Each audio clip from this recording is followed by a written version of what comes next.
George's Story Time. Hello everyone, I'm George Buxton, and those two are my best friends, No-Hare Bear. Hello everybody, hello. And this is Mousey. Hello everyone, I'm Mousey. Guess what? It's time for another tale, but this time we're moving on to the Bear and Mouse stories.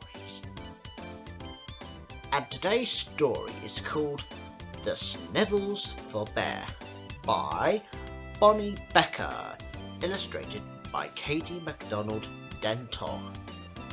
And I'm pretty sure that you will have a good time, won't we guys? Yes, George. Yes, George. Okay, let's get on with it then. The Sniffles for Bear. Bear was ill, very, very ill. His eyes were red, his snout was red, his throat was sore and gruffly.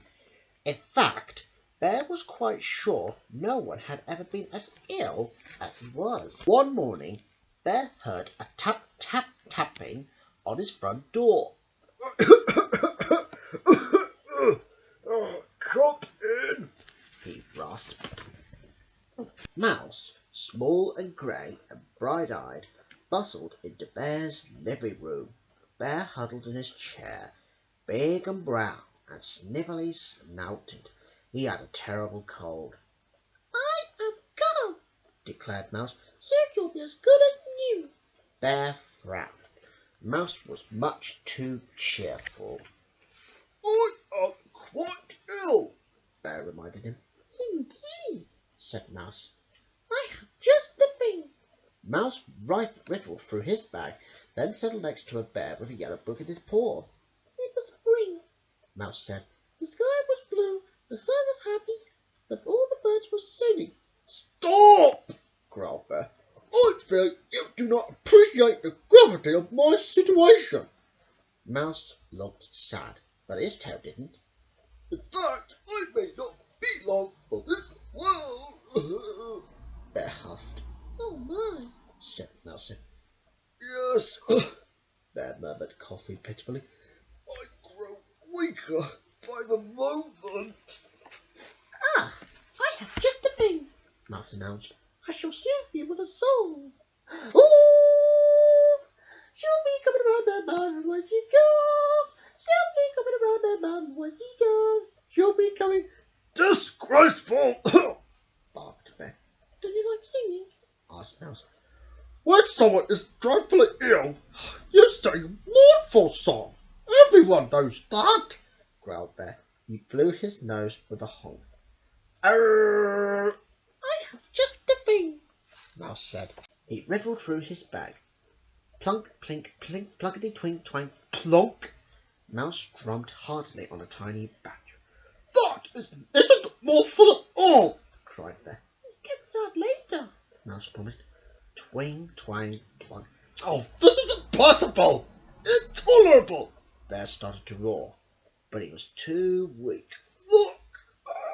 Bear wheezed.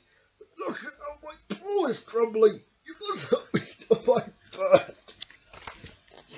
And indeed, Mouse was most helpful. He tucked Bear in, then whisked out of the bedroom door. He returned, balancing a big bowl of soup on his head. "Little soup," Mouse said. "I made it myself." Bear sipped cautiously.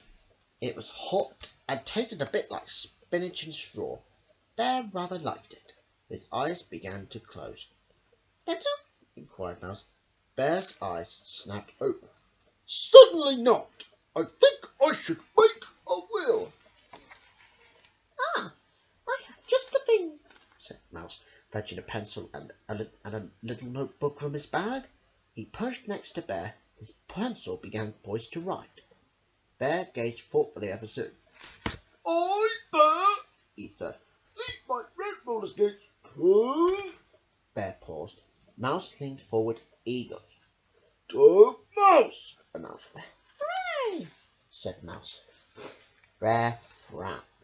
You need be so happy about it. I also leave my mouth to Mouse.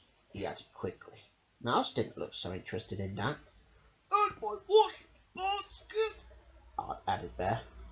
At last, Mouse seemed to understand the gravity of the situation. Anything else? Asked Mouse.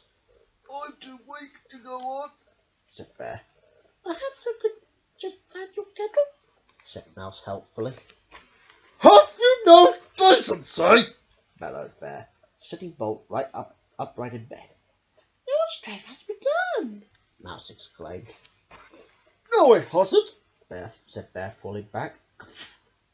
That was just the last flicker before the dark. I see. Mouse folded his paws and looked very sad, even his tail. Bear's voice dropped to a whisper. Farewell, Mouse. Goodbye, Bear, murmured Mouse. Bear closed his eyes. He lay very still. He began to snore.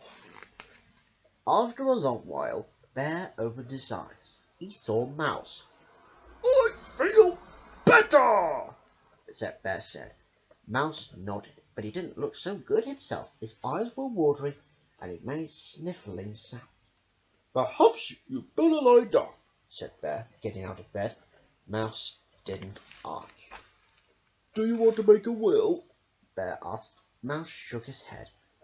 Bear carefully tucked him in. I'm sorry you're ill.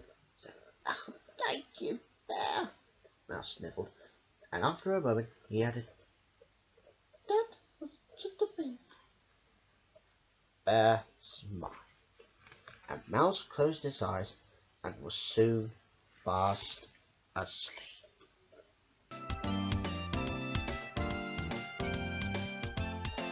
There are some more other Bear and Mouse stories that you can find, like A Visitor for Bear, A Bedtime for Bear, and A Birthday for Bear. And that's all of the Bear stories that you have to collect. Oh, and hopefully you'll have a great time as much as we did. So, it's time for me to say bye-bye, everybody. Bye-bye. Yeah, bye-bye.